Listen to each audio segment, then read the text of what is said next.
بسم الله الرحمن الرحيم.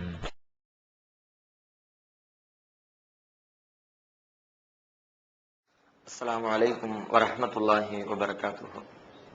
கண்ணியத்திற்குரிய எல்லாம் வல்ல அல்லாஹுவின் நல்லடியார்களே, அல்லாஹு ரப்புல் ஆலமீன் இந்த உலகத்தை படைத்து அதிலே மனிதர்கள் வாழ்வதற்கு தேவையான எல்லா விதமான ஏற்பாடுகளையும் செய்துவிட்டு இந்த வாழ்க்கையை அனுபவிப்பதற்காக உலகத்தில் ஏற்படுத்தப்பட்டிருக்கிற எல்லா காரியங்களையும் மனிதர்கள் பயன்படுத்திக் கொள்ள வேண்டும் என்று பொதுவாக நமக்கு அனுமதி வழங்கி இருக்கிறார். ஹுவல்லதி ஹலக லகும் மா ஃபில் அர்லி ஜமீஆ, பூமியிலே படைக்கப்பட்டிருக்கிற அனைத்தும் உங்களுக்காகவே படைக்கப்பட்டிருக்கின்றன என்று திருமறை குர்ஆனிலே அல்லாஹ் சொல்லுகிறான். எல்லா விதமான காரியங்களையும் நாம் ஆண்டு அனுபவித்து பயன்படுத்திக் கொள்வதற்கு அனுமதி அளித்திருக்கிற இறைவன் நமக்கு தீங்கு செய்யக்கூடிய சில காரியங்களை, சில பொருட்களை, சில வழிமுறைகளை செய்யக்கூடாது என்று ஒரு விதத்திலே இறைவன் கோடு கிழித்து தடை விதித்திருக்கிறான். இவ்வாறு இறைவன் விதித்திருக்கிற தடைகள், தடை கற்கள் எல்லாம் நாம் இந்த உலகத்தை பயன்படுத்துவதற்கு, நம்முடைய சுதந்திரத்தை கட்டுப்படுத்துவதற்காக இறைவனால் விதிக்கப்பட்ட விதிமுறைகள் அல்ல. மாறாக தவறான காரியங்களை செய்து நமக்கு நாமே தீங்கிழைத்துக் கொள்ளக்கூடாது என்ற எண்ணத்தில் தான் இறைவன் இந்த தடைகளை எல்லாம் விதித்திருப்பதாக திருமறை குர்ஆனிலே நமக்கு சொல்லித் தருகிறான். நாம் எத்தனையோ விதங்களில் மனிதர்களாகிய நாமே சுதந்திரமாக செயல்பட வேண்டிய சில தருணங்களில் நமக்கு நாமே தடைகளை விதித்துக் கொண்டு, எல்லை கோடுகளை வகுத்துக் கொண்டு அந்த எல்லை கோட்டுக்குள்ளே வாழ வேண்டும் என்ற ஏற்பாடுகளை நாமே செய்து கொண்டிருக்கிறோம். கொடைக்கானல், ஊட்டி போன்ற மலை உச்சிகளுக்கு ஏறக்கூடியவர்களுக்கு, அதுபோன்ற உயர்ந்த பிரதேசங்களின் ஓரங்களில், மலைகளின் அந்த சுற்றுப்புறங்களிலே சுற்றுச்சுவர்களும் கம்பி வேலிகளும் கட்டப்பட்டிருப்பதை பார்க்கிறோம். இந்த வேலிகளும் சுற்றுச்சுவர்களும் நம்முடைய சுதந்திரத்தை பறிப்பதற்கா அல்லது நம்மை நாம் பாதுகாத்துக் கொள்வதற்கா என்று கேள்வி எழுப்பினால் அந்த தடைகள் எல்லாம் நம்மை பாதுகாப்பதற்குத்தான். அந்த அடிப்படையிலே அல்லாஹ் ரப்புல் ஆலமீன் நமக்கு சில தடைகளை ஹலால் என்றும் ஹராம் என்றும் எல்லை கோடுகளை நிர்ணயித்து, இவற்றையெல்லாம் நீங்கள் செய்து கொள்ளுங்கள், இந்த காரியங்களை எல்லாம் நீங்கள் செயல்படுத்திக் கொள்ளாதீர்கள், இந்த அடிப்படையில் நீங்கள் பொருளீட்டுங்கள், இந்த அடிப்படையில் பொருளீட்டுவதை தவிர்த்துக் கொள்ளுங்கள், இவற்றையெல்லாம் நீங்கள் உண்ணுங்கள், இவற்றையெல்லாம் நீங்கள் உண்ணாதீர்கள் என்று சொல்லி ஹலால் ஹராம் என்று அவனுடைய மார்க்கத்தை இரண்டு விதமான நிலைகளை அல்லாஹ் ரப்புல் ஆலமீன் நமக்கு ஏற்படுத்தி தந்திருக்கிறார். இந்த ஹலால் ஹராமை பொறுத்தவரைக்கும் இஸ்லாமிய மார்க்கம் அதிகமாக நமக்கு எச்சரிக்கை விடுக்கிறது. இறைவன் விதித்திருக்கிற அந்த எல்லை கோடுகளை பேணிக் கொள்ள வேண்டும் என்று அல்லாஹ்வுடைய தூதர் நமக்கு கடுமையாக எச்சரிக்கிறார்கள். ஆனால் இன்றைக்கு வாழக்கூடிய மக்களில் பெரும்பாலானவர்களை பார்க்கிறோம், இறைவனுடைய இந்த ஹலால் ஹராம் என்ற அந்த எல்லை கோடுகளை அக்கறை காட்டாதவர்களாக, தங்களுடைய வாழ்க்கையை சுபிட்சமாக அமைத்துக் கொள்ள வேண்டும் என்பதற்காக அந்த ஹலால் ஹராம் என்ற எல்லை கோடுகளை எல்லாம் தாண்டி சென்று இந்த உலகத்தை அனுபவிக்கக்கூடிய மக்கள் தான் பெரும்பாலும் நமது கண்களிலே தென்படக்கூடிய மக்களாக, பெரும்பான்மையான மக்கள் அப்படித்தான் இருக்கிறார்கள். நபிகள் நாயகம் ஸல்லல்லாஹு அலைஹி வஸல்லம் அவர்கள் கூட சொன்னார்கள், யத்தி அலன்னாசி ஸமானுன், ஒரு காலம் வரும், அந்த காலத்திலே லா இபாலில் மருமா அகத மின்ஹு அமினல் ஹலாலி அம்மினல் ஹராமி, மனிதன் பொருட்படுத்த மாட்டான் தனக்கு வரக்கூடிய அந்த வருவாய், தான் ஈட்டக்கூடிய அந்த பொருளாதாரம், தான் செய்கின்ற இந்த காரியம் ஹலாலான அடிப்படையில் அமைந்த ஒன்றா அல்லது இறைவனால் தடுக்கப்பட்ட ஹராமான அடிப்படையில் அமைந்த ஒன்றா என்பதை பொருட்படுத்தாத ஒரு காலம் உலகத்திலே ஏற்படும் என்று சொன்னார்கள். ஏறத்தாழ இந்த காலம் அதற்கு நெருக்கமாக இருக்கிறதோ என்று அஞ்சுகிற அளவிற்கு பெரும்பாலானவர்களுடைய வாழ்க்கை முறையிலே இந்த ஹலால் ஹராம் குறித்த எச்சரிக்கை உணர்வோ, அதை பின்பற்ற வேண்டும் என்ற இறை அச்ச உணர்வோ இல்லாமல் இருப்பதை இன்றைக்கு நாம் கண்டு வருகிறோம். இப்படிப்பட்ட சமூகத்தில் வாழக்கூடிய நாம் நம்முடைய ஈமானை பாதுகாத்து இறைவனுடைய விதிமுறைகளை பேணி நமது வாழ்க்கையில் கடைபிடிக்க வேண்டும் என்று சொன்னால், இந்த ஹலால் ஹராமினால் ஏற்படக்கூடிய தீங்குகள் என்ன, அதனை பின்பற்றாதனால் ஏற்படக்கூடிய உலகத்தினுடைய இழப்புகள் என்ன, நாளை மறுமையிலே நமக்கு ஏற்படக்கூடிய கேடுகள் என்ன என்பதனை எல்லாம் திரும்ப திரும்ப கேட்டு நமது உள்ளத்திலே பதிய வைத்துக் கொள்கிற பொழுதுதான் அதிலே நாம் ஒரு சரியான நிலைப்பாட்டை எடுத்து அந்த பாதையிலே சென்று கொண்டிருக்க முடியும். அந்த அடிப்படையில் நபிகள் நாயகம் ஸல்லல்லாஹு அலைஹி வஸல்லம் அவர்கள் தனது வாழ்க்கையிலே பல்வேறு கட்டங்களில் இதனால் ஏற்படக்கூடிய இழப்புகளை எல்லாம் நமக்கு மிக தெளிவாக சொல்லித் தருகிறார்கள்.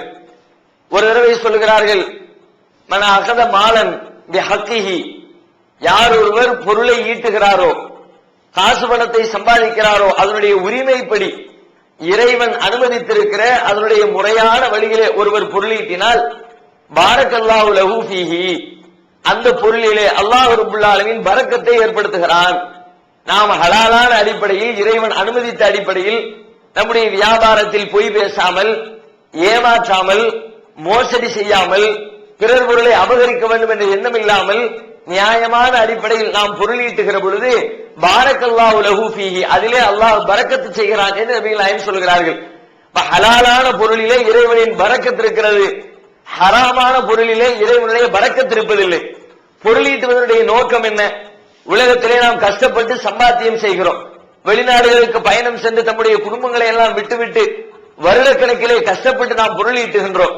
இந்த உலக வாழ்க்கையிலும் நாம் இருக்கக்கூடிய ஊர்களில் இருந்து கொண்டும் நம்முடைய குடும்பத்தாரை எல்லாம் விட்டு பிரிந்து கொண்டு பல விதமான சிரமங்களை அனுபவித்துக் கொண்டு எப்படியேனும் பொருள் திரட்டிவிட வேண்டும் என்பதற்காக வேண்டி தூக்கத்தை துளைத்து பசியை மறந்து அல்லும் பகலும் பாடுபட்டு பொருளீட்டக்கூடிய அவசியம் என்ன, நோக்கம் என்ன?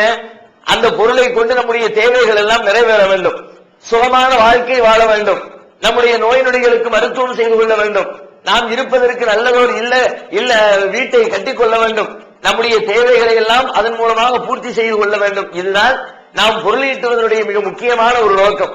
ஆனால் நாம் லட்ச லட்சமாக பொருளீட்டினாலும் அல்லாஹ் அனுமதித்த விதத்திலே அந்த பொருளை நாம் ஈட்டிக் கொள்ளவில்லை என்று சொன்னால், நமக்கு வரக்கூடிய அந்த வருவாய் இறைவன் அனுமதித்த விதத்திலே அமைந்திருக்கவில்லை என்று சொன்னால், அது எத்தனை கோடிகள் வந்து சேர்ந்தாலும் சரி நம்முடைய தேவை அதன் மூலமாக பூர்த்தி அடையாது.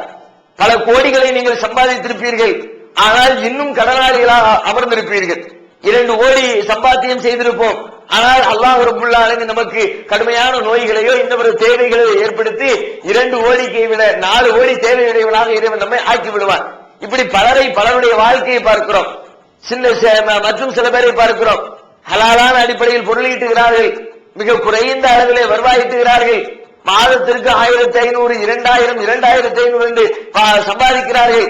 ஆனால் அவர்களுடைய குடும்பத்திலே எல்லா தேவைகளும் நிறைவேறி குடும்பத்தில் இருக்கிற அத்தனை உறுப்பினர்களும் வயிறார சாப்பிட்டு அவருடைய குடும்பத்திலே நிம்மதியாக வாழ்ந்து அந்த 3000 ரூபாய் சம்பளத்திலே 200 ரூபாய் மிச்சம் பிடிப்பதை எல்லாம் பார்க்கிறோம். அந்த 3000 அல்லாஹ்வுடைய பரக்கத்து இருக்கிறது, 30 லட்சத்திலே அல்லாஹ்வுடைய பரக்கத்து இல்லாமல் போய்விடுவதை பார்க்கிறோம். எத்தனையோ சின்னஞ்சிறிய வீடுகளில், சின்னஞ்சிறிய குடும்பங்களில், ஒரு சின்னஞ்சிறிய அறைகளுக்குள்ளே 2 பேர் 3 பேர் அவர்களுடைய குடும்பத்தை நடத்தி கொண்டிருக்கிறார்கள். 2 குடும்பங்கள், அண்ணன் இருக்கிறான், தம்பி இருக்கிறான், தாய் இருக்கிறார், தந்தை இருக்கிறார், அத்தனை பேரும் அந்த சின்னஞ்சிறிய குடும்பத்திலே சின்னஞ்சிறு தடுப்புகளை ஏற்படுத்தி கொண்டு அவர்கள் தங்களுடைய வாழ்க்கையை மகிழ்ச்சியாக கழித்துக் கொண்டிருக்கிறார்கள். இன்னொரு புறத்திலே பார்த்தால் 2 பேர் இருப்பார்கள், அண்ணன் ஒருவன், தம்பி ஒருவன் இருப்பார். அந்த 2 பேருக்கும் மாளிகை, பங்களா போன்று பெரிய அரண்மனை மாதிரி மாளிகை கட்டப்பட்டிருக்கும்.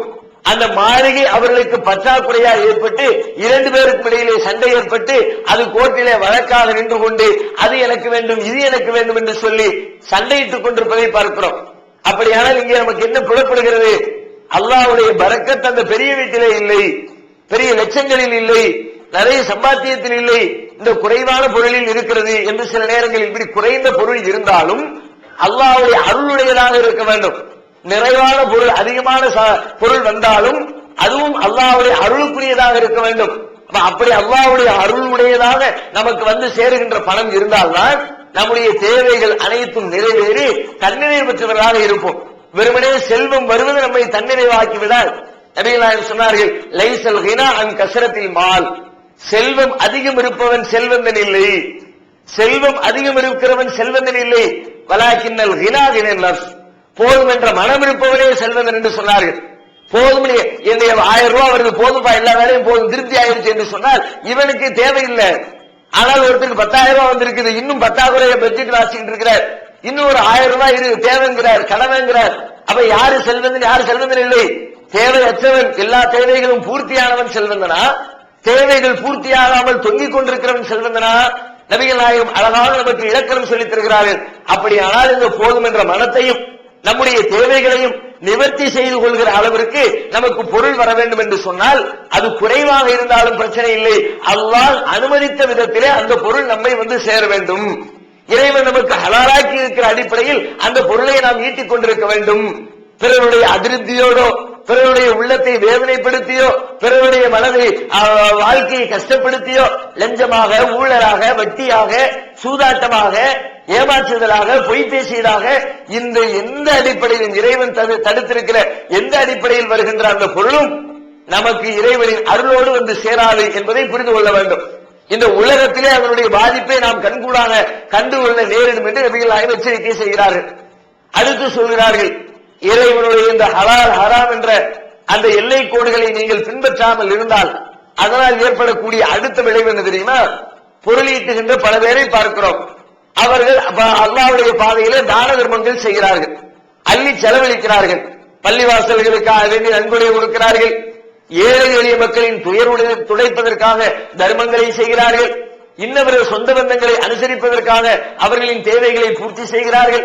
இப்படி பல விதங்களில் தாங்கள் கஷ்டப்பட்டு சம்பாதித்த அந்த பொருளாதாரத்தை உலகத்திலே வேறுபல மக்களுடைய தேவைகளை நிவர்த்தி செய்வதற்காக அல்லாஹ்வுடைய பாதையில் அள்ளி அள்ளி தர்மம் செய்கின்ற பல பேரை பார்க்கிறோம்.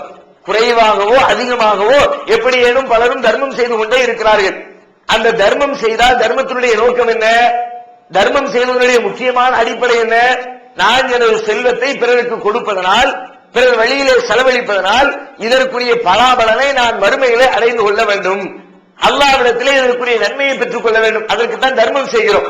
பள்ளிவாசலுக்கு கொடுத்தாலும் வேறு யாருக்கு கொடுத்தாலும் நன்மைகள் கிடைக்க வேண்டும். அதுதான் அந்த தர்மத்துடைய மிக முக்கியமான ஒரு நோக்கம்.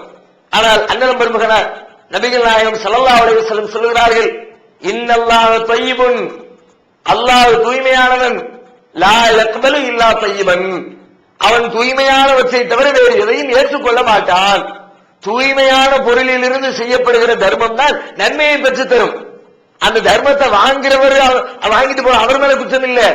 ஆனால் செய்பவருக்கு நன்மை கிடைக்க வேண்டும் என்று சொன்னால், தர்மத்தை கொடுப்பவருக்கு அல்லாஹ்விடத்திலே பிரதிபலன் வேண்டும் என்று எதிர்பார்த்தால் அவர் ஹலாலான வழியில் ஈட்டிய பொருளாதாரத்தை செலவிட்டால் தான் அல்லாஹ் அதற்கு கூலியை தருவான்.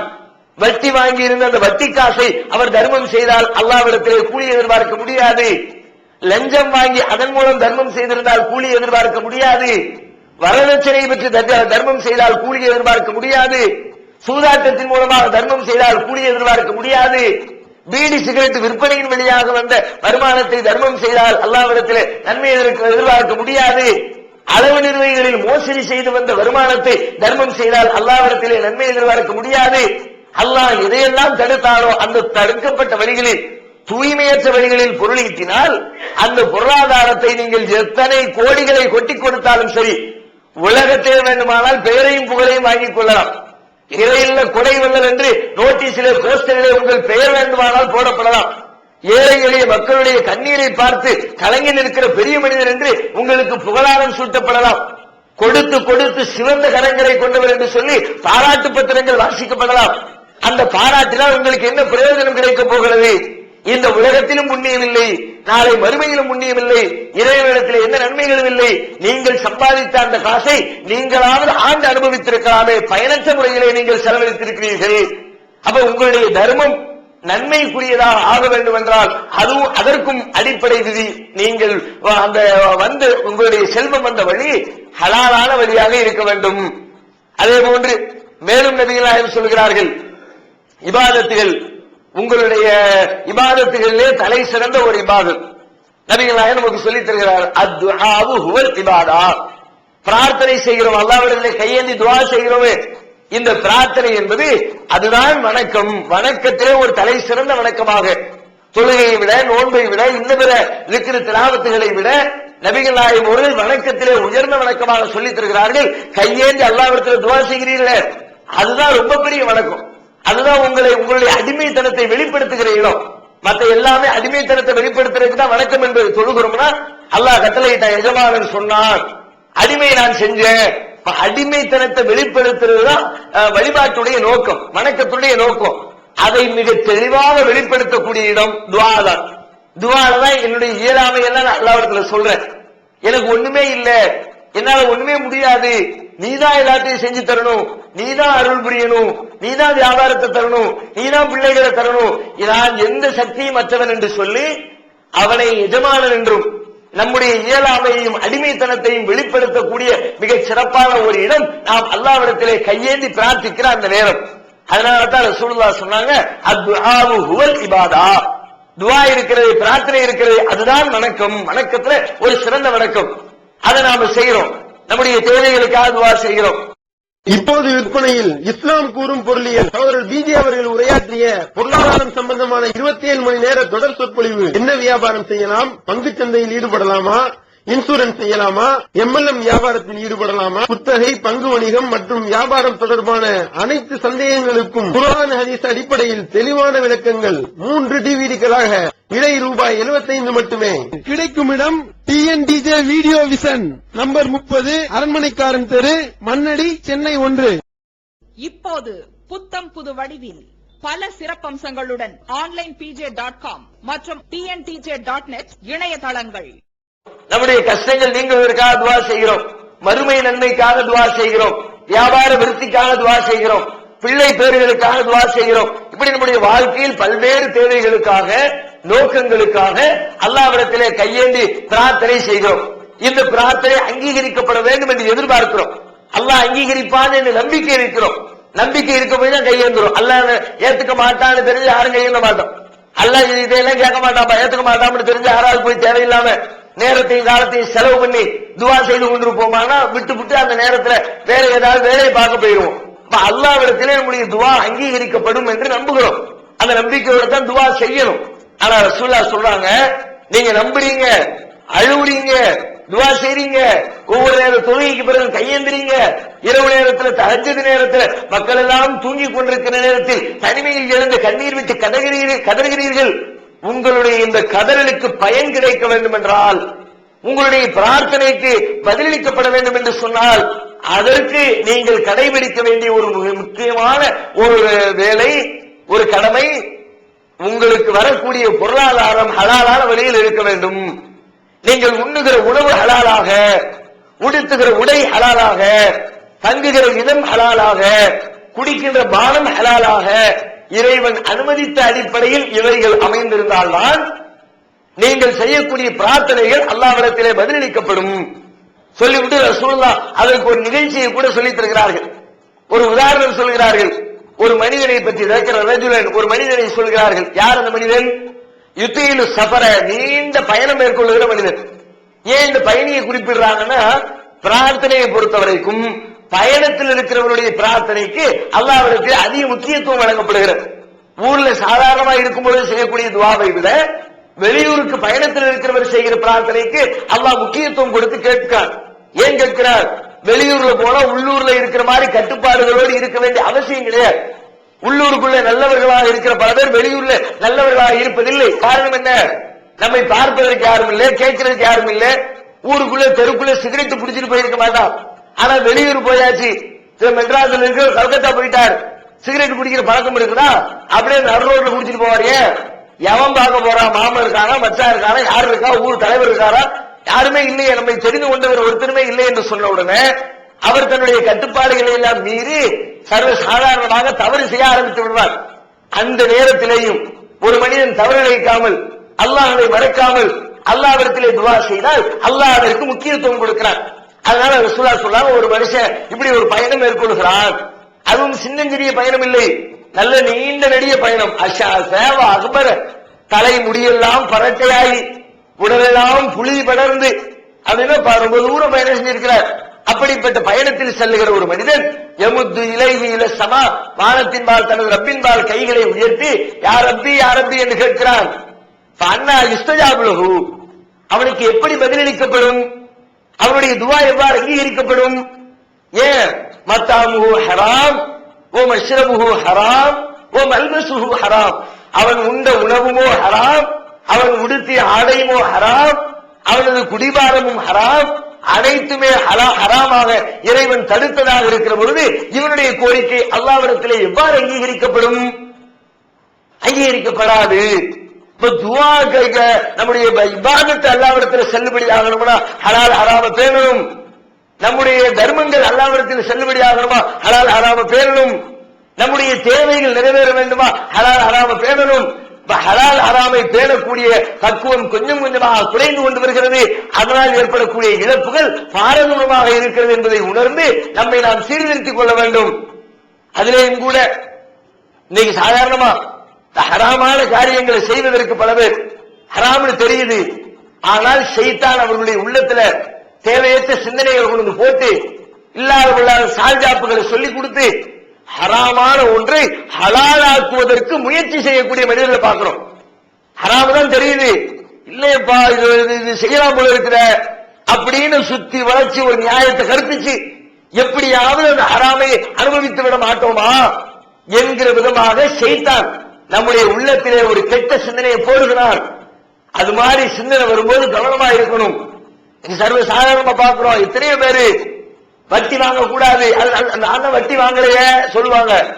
ஆனா பணத்தை கொண்டு பேங்க்ல போட்டுட்டு வட்டி வரும்.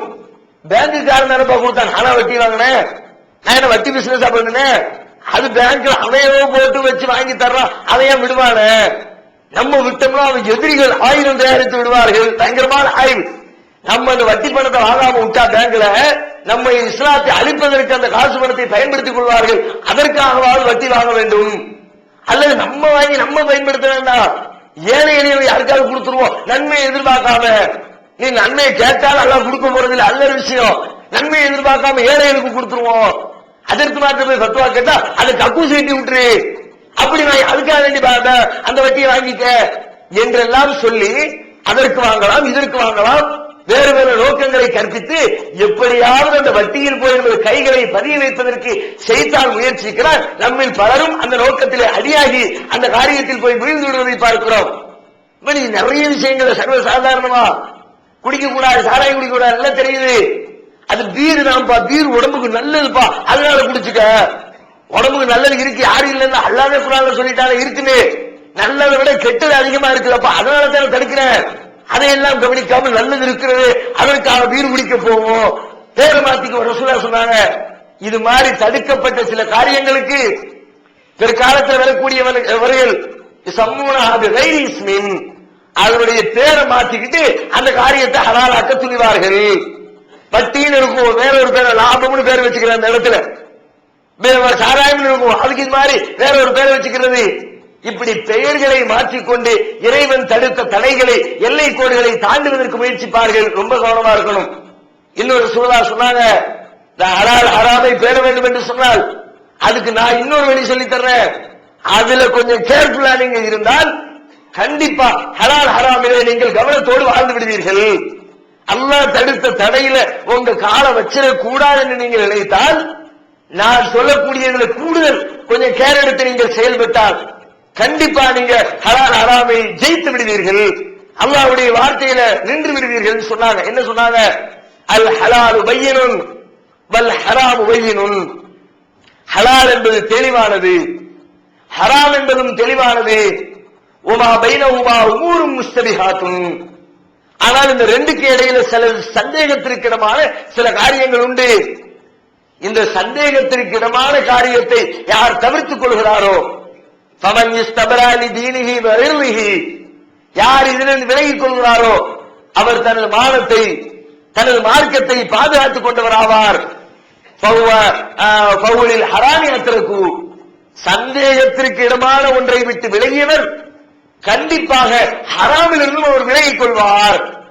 டவுட் ஹராமா ஹலாலான்னு முடிவெடுக்க முடியல, அப்படி இருக்குதா, எதுக்கு செஞ்சுக்கிட்டு ஹராமா இருந்தா என்ன பண்றதுன்னு பயந்து ஹராம் விலகி வந்துருங்க, செய்யாம ஒழுங்கிருங்க. அப்படிப்பட்ட பக்குவம் உங்களிடத்தில் வந்துவிட்டால் கண்டிப்பாக ஹராமில் நீங்கள் கால் வைக்கவே மாட்டீர்கள். நபிகள் ஸல்லல்லாஹு அலைஹி வஸல்லம் சொல்றாங்க, ஒரு நபித்தோழர் வந்து கேட்கிறார், அல்லாஹ்வுடைய தூதரே, என்னுடைய நாயை நான் வேட்டைக்கு அனுப்புகிறேன், வேட்டைக்கு போற நாய் போய் ஒரு பொருளை, ஒரு பிராணியை பிடிக்குது, முயலை பிடிக்குது. வேட்டை பிராணி அடிப்படையில் இஸ்லாத்துல சாப்பிடலாம். நாயை பழக்கி வேட்டைக்கு அனுப்பி அது ஒரு பிராணியை பிடிச்சிட்டு வந்தால் அது செத்தாலும் பிரச்சனை இல்லை, பிஸ்மி சொல்லி அனுப்பினா அது செத்த பொருளாக கொண்டு வந்தாலும் சரி, கடிச்ச கடியில செத்து போச்சுன்னு வச்சுக்குவோம், அதை கூட நம்ம சாப்பிடலாம். ஒரு நபித்தோழர் சொல்றார், இந்த மாதிரி நான் நாயை அனுப்புனா அது போய் ஒரு பிராணியை பிடிக்குது, நான் நாய் பின்னாடியே போறேன், போய் பார்த்தா அது புடிச்சு பக்கத்துல கிடக்குது, ஏன் நாய்க்கு பக்கத்துல இன்னொரு நாய் நிக்குது. இப்ப நான் என்ன பண்றது? ஏன் நாய் இதை சாப்பிட்டதா கடித்ததா அல்லது பக்கத்தில் இருக்கிற அந்த நாய் கடித்ததா எனக்கு தெரியல, டவுட் ஆயிடுச்சு, கன்ஃபார்ம் பண்ண முடியல. அப்ப ரசூலுல்லாஹ் சொன்னாங்க, விட்டு லா தவுக்குலாரி சாப்பிடாத. அது தெளிவு கிடைச்சிருச்சுன்னா சாப்பிட்டுலாம். கன்ஃபார்மா தெரிஞ்சிருச்சு நம்ம நாய் கிடைச்சது, ரத்தம் இருக்குது, வேற ஏதோ வெளிப்புற காரணங்கள் இருக்குது, அதை வைத்து நிரூபிக்க முடிந்தால், உனது நாய் தான் சாப்பிட்டது என்பது திட்டவட்டமாக தெரிந்தால் தாராளமாக எடுத்து சாப்பிட்டு. திட்டவட்டமாக தெரியாத ஒன்றில் இதை சாப்பிடலாமா கூடாதா என்று சந்தேகத்திற்கிடமான ஒன்றாக இருந்தால் அதிலிருந்து நீங்கள் விலகிக் கொள்ளுங்கள். அவ்வாறு விலகிக் கொண்டால் நீங்கள் ஹராமான காரியத்திலிருந்தும் கண்டிப்பாக விலகிக் கொள்வீர்கள் என்று அண்ணல் பெருமகனார் நபிகள் நாயகம் ஸல்லல்லாஹு அலைஹி வஸல்லம் சொல்கிறார்கள். இவற்றை எல்லாம் கவனத்தில் கொண்டு நம்முடைய வாழ்க்கையில் எத்தனையோ காரியங்களில் கால் வைக்கக்கூடிய நாம் ஒவ்வொரு காரியத்தை செய்யும் போதும், ஒரு விதத்தில் பொருளீட்டும் பொழுதும், ஒரு உணவை சாப்பிடும் பொழுதும், ஒரு காரியத்தை செய்யும் பொழுதும், இது அல்லாஹ் நமக்கு அனுமதித்த வழியில் வந்திருக்கிறதா அல்லது அல்லாஹ் தடுத்திருக்கிற வழியில் வந்திருக்கிறதா என்பதை கூடுதல் கவனத்தோடு யோசித்து ஒரு முஸ்லிம் தனது வாழ்க்கையை அமைத்துக் கொள்ள வேண்டும்.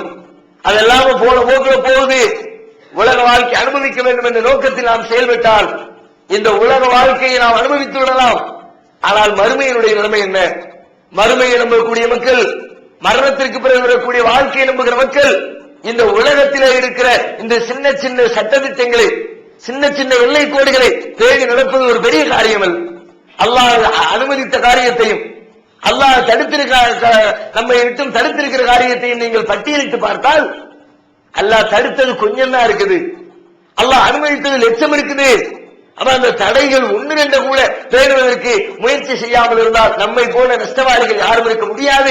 எனவே இதில் கூடுதல் கவனம் செலுத்தி ஹலால் ஹராமை பேணி நடக்கிற மக்களாக மாற வேண்டும். அல்லாஹ் ரப்பல் ஆலமீன் நம்மை.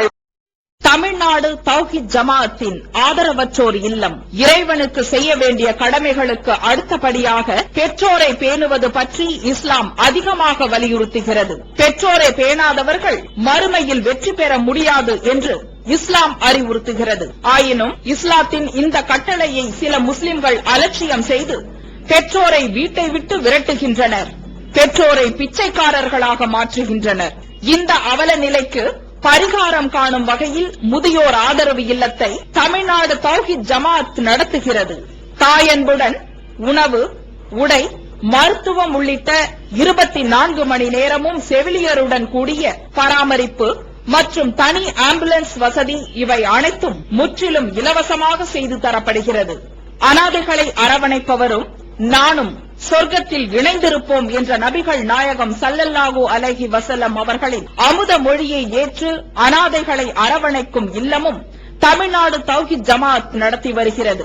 இப்பணியை தொடர்ந்து செய்திட உங்கள் நன்கொடைகளையும் ஜகாத்தையும் தாராளமாக வாரி வழங்குமாறு கேட்டுக் கொள்கிறோம். உங்களது நன்கொடைகளை டிடியாகவோ செக்காகவோ மணி ஆர்டராகவோ அனுப்பலாம். டிடி அனுப்புபவர்கள் தமிழ்நாடு தௌஹீத் ஜமாஅத் வங்கி கணக்கு எண் 7882748827 இந்தியன் வங்கி மண்ணடி கிளை என்ற பெயரில் எடுத்து அனுப்ப வேண்டிய முகவரி தமிழ்நாடு தௌஹீத் ஜமாஅத் மாநில தலைமையகம் 30 அரண்மனைக்காரன் தெரு, மண்ணடி, சென்னை 1. போன் 044252152226. Allah